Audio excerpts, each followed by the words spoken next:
Hi there, my name is Henning Lange, aka Don Data, and in this video I would like to show you some basic SQL queries, and we will keep it very simple. We will be using just a very small table that we are generating on the fly, so you can do the same on your end.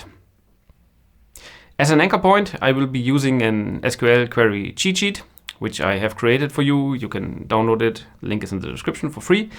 And we will be using this to go through the queries one by one and running it live. In my case, I will be running it on an SQL server, but it should be working for other databases as well. To keep things simple, we will be using an SQL query, which generates data on the fly for us while we execute the query. This is just so you don't need to download any database to do the same thing on your end if you want to follow. All the queries are in a GitHub repository for you to also copy them and run them on your machine. Link is also in the description. Now, without further ado, I'd say let's dive right into it. Okay, before diving into the SQL database query itself, let's have a look at the data that we are going to work with. I will be generating this table on the fly in a moment, and this table has 1, 2, 3, 4, 5, 6 columns and 1, 2, 3, 4, 5 rows. We will be having an employee ID which goes from 1 to 5. They are in departments, and our employees have a first name and a last name. They have a salary and a manager. So this is the table that we are going to work with. And the first thing that we have here is a select asterisk or star from employee, which will be querying all the data that we have in this employee table. In here you also find the GitHub link, which we will be using now. Alright, GitHub is a source code repository where I have added the queries from the cheat sheet, so you can also go here and copy them out. Here's a mini little description, but the important part is that we always start with the zero data SQL, which is here. I open it in another window. And this one is just generating data on the fly for us. You don't really need to understand it for now. Normally, you would query tables from databases that you have available. The first thing that we are going to do is our simple select query. I will copy it out and just paste it under here. Now, what this does is, if I mark this here, I can run just this part and we execute it, and we see here this is a table that I just showed you in the SQL cheat sheet. So this is the table that we are working with, and we call it employee. So it's like a database table that we can query. Now, from this employee table, we will say select asterisk from the name of the table. And this is what we're doing here. I run it, and this is our result. As shown in the cheat sheet, this is the data that we're working with. And the select asterisk takes all that is there. Okay, let's say now I only want specific columns from this table. In this case, maybe the first name and the last name. What I need to do here is, in hard brackets, I can say first name and then comma separated the columns that I want, and last name. The hard brackets are needed so SQL realizes that this is one entity, because otherwise with the space in between it would separate them. But this is then fine, right? We have first column and second column, and if I execute this, now we will only get those columns that we have listed here in our comma separated list of columns to be selected. Easy as that. Next thing we want to do is, maybe we want to order our data. We can say order by and then first name. So order by always comes after the from part. And it works just fine. We have it sorted by alphabet now. Ben and Ben have the same name, so it's undefined, whatever comes first. We can also order it by a column where we know it's there, but we don't put it in the output, we can order it by the salary. Works just fine. Cool. Now, let's say we want to order it in a different direction. This is now ascending. We can also order it descending by specifying DESC for descending. If I execute this, the order changed. We don't really see it now because we don't see the salary. So let's maybe include the salary. As the salary is only one word without a space in between, I can just say it here without the hard brackets. Run execute, and then we see, okay, it's in descending order. And if I want to go back to ascending order, I could remove this one. That would work just fine because ascending is the default.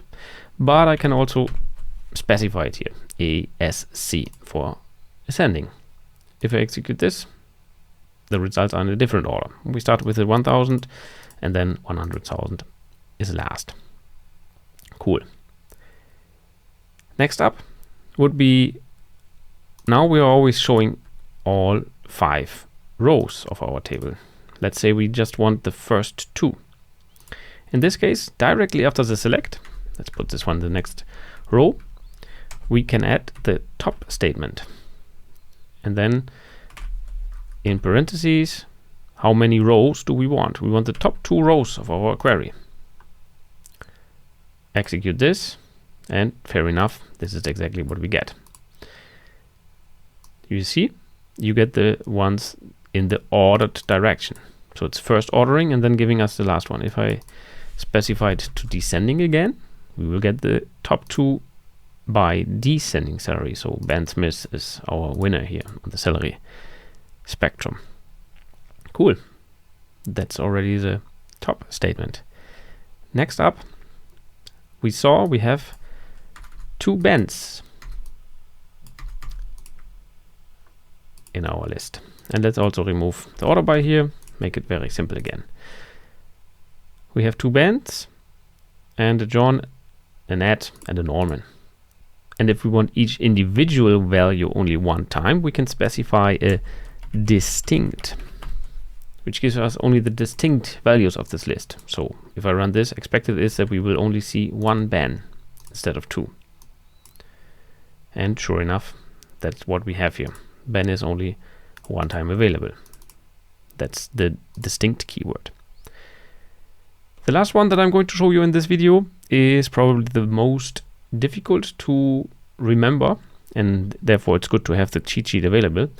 This is our case when. Now, let me give us some columns again. The first name we want the last name, and we want the salary. And as a fourth column, we want to add a conditional output with a case when statement. So it says case A, do something, otherwise do something else. So we have case when. Let's say when our salary is bigger or equal, we can have here a condition. Let's say 80,000. Then now I add a text here. Text is always in single quotes. And I can write whatever I want. I would say maybe high salary. And if the salary is not bigger or equal to 80,000, then we do something else. And let's say here we are in a normal salary range for that person that we are seeing. And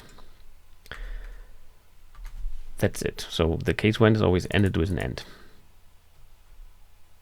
If I execute this, we will see our Ben Smith with 100,000 has a high salary. John Miller with 80,000, bigger or equal to 80,000, so it's also a hit. He has a high salary according to this scale.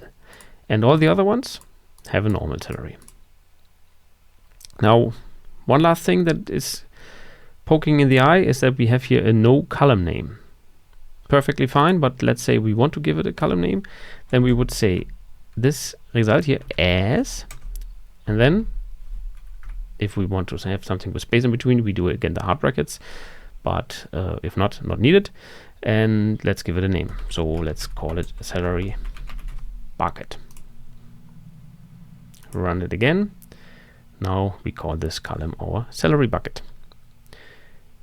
And that's it already. Those are our basic, simple SQL queries. I hope you were not too distracted by the first part on top here. You can always get it from the GitHub repository, so you don't need to remember all this. In a later video, we will definitely go through what this is. But for now, just imagine you were querying a normal table. Going back to our GitHub repository, what I did here now, live, was going through these queries. Maybe a little bit diverted here, especially with the top. You have different syntax for different servers. I was now using the top statement, which is available for the SQL server and Access. Other database systems have different syntax, and you will find yours here in the list if you want to follow it on your own end and play around with it. Cool.